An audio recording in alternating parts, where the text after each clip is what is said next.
What if I told you that there's this one piece of technology that's kind of the invisible engine behind a ton of the apps you use every single day? Well, today, we're pulling back the curtain on one of the most influential frameworks on the web, Express.js.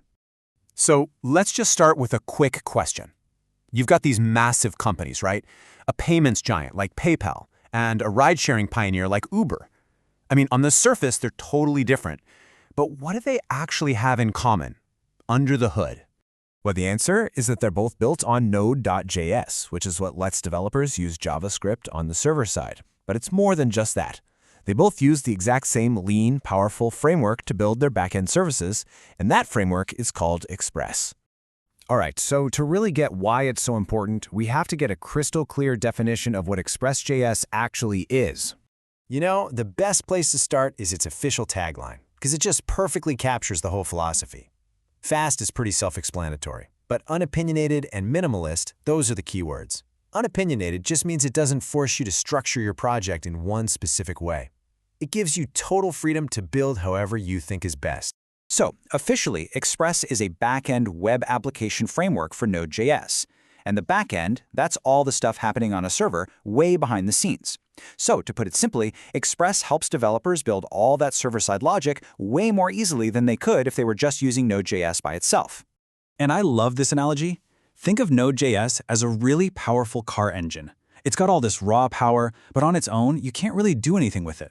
Express.js is, well, it's the rest of the car. It's the chassis, the steering wheel, the pedals. It gives you the structure and the controls you need to actually harness the engine's power and build something useful. And that brings us to a really important point. Express isn't just another framework. It's pretty much considered the de facto standard for Node.js. So how did it get to be so dominant? Well, let's take a quick look at its history. Express was created way back in 2010 by a developer named TJ Holloway-Chuck, and its journey kind of shows you how important it was becoming. It got acquired by a company called StrongLoop in 2014, and then StrongLoop itself was acquired by the tech giant IBM in 2015, and finally in 2016 it was officially placed under the care of the Node.js Foundation, which really cemented its role as a fundamental part of the whole ecosystem.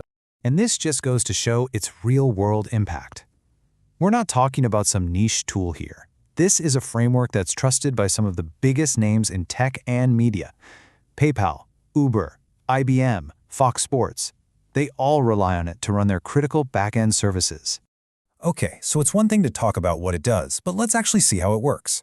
We're going to use the classic Hello World example to see just how simple and powerful it is. And there it is. This tiny little block of code is a complete, functioning web server. I know. At first glance, it might look a little technical, but don't worry, we're about to break down exactly what each part of this does, and you'll see how logical and, honestly, how readable it really is. Okay, so check this out. First, you require Express. That's just importing the library into your project. Next, you create an app. That's your Express application. Third, and this is the real core of it, you define a route.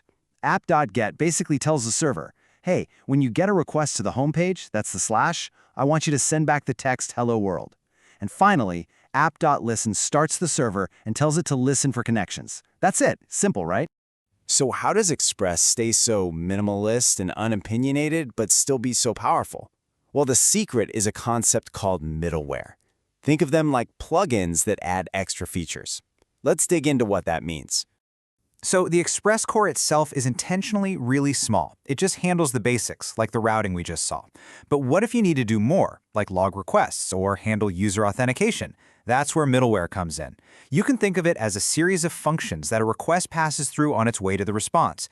Each one can do a job, like check if a user is logged in, and then pass it to the next one. You only plug in what you need, which keeps your app super lean and fast. All right, let's bring this all together. Why does any of this really matter to developers who are building stuff for the modern web? Here's the Express advantage in a nutshell. It is so flexible. You start with almost nothing and just add the features you need with middleware. This makes it incredibly performant, since it's just this thin layer on top of Node.js. It gives you these powerful tools to build APIs super quickly, and because it's the standard, there's this massive community out there for support. It really is the whole package. So in the end, Express.js really just provides the perfect structure to turn the raw power of Node.js into pretty much any web application or API you can possibly imagine. So the only question left is, with a framework this powerful and this flexible, what will you build next?